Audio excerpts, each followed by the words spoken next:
Hey, it's Aaron. And this episode is going to be a little bit different today. Instead of being about an obscure album, it's about a photographer who shot many album covers, Jonas Linell. I was first introduced to his work from Swedish band Kent, who did a couple albums in the late 90s, early 2000s in English, trying to break into the American market. But I loved their music, but most importantly, I loved their covers, which were shot by Jonas Linell.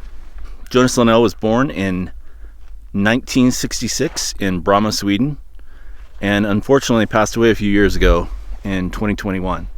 I'm not sure what he passed from. There was not much information put out at the time. I was following him on Facebook and friends with him on Instagram, so that's how I learned the news. But finding any information beyond that was hard. It's unfortunate, died too young. But he did leave some great work. Like I said, I was first introduced to his work on Kent's album Hagnesta Hill. I'm still a photographer, but I was more of an active photographer at the time and was really inspired by his work. The cover on this album, he used a lot of ring flash for portraits, used filters for landscapes, and I believe he shot all on film on a Hasselblad medium format camera.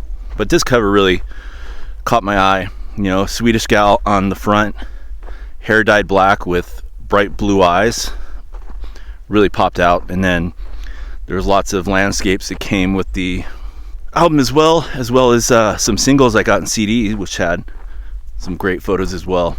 In his landscapes, it was pretty unique. He often shot with the backlit sun coming from the back and would have sort of density filters or color filters on there.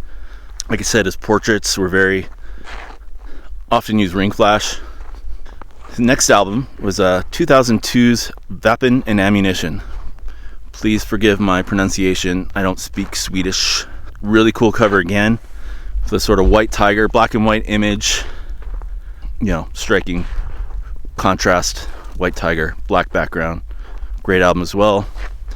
I think it was the first when they just decided to go straight back into Swedish. Oh, along the way there was also, I believe in 2000, the B-sides, or B-sidor. This is one of my favorite album covers as well. Has the sled dog huskies on there. Just really cool. Kind of a portrait-y image in front, and then a racing image in back, and just a ton of artwork in the booklets. And this is the cover I really love.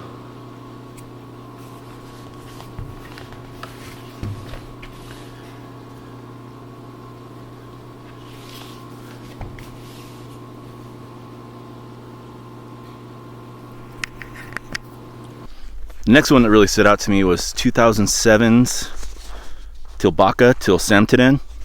Again, don't know if I'm pronouncing that right, sorry.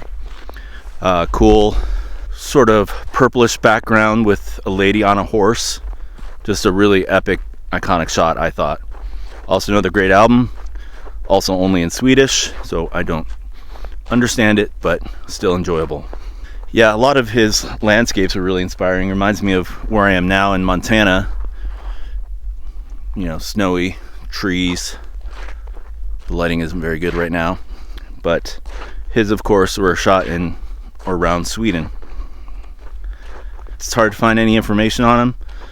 Again, I was inspired by his work.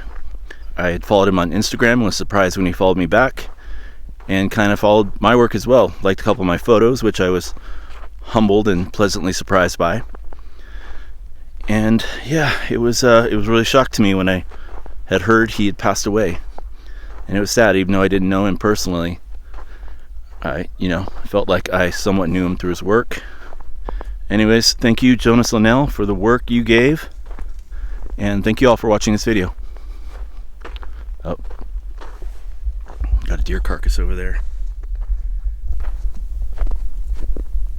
Don't know what got to that, but the crows were picking away. Oh, and I forgot to mention, they compare Jonas Linell's work, what he did for Kent, to what Anton Corbijn did for Depeche Mode. That's how important he was for the band and their image. Strange coincidence. Looks like I'm not the only Fuller that was into his work.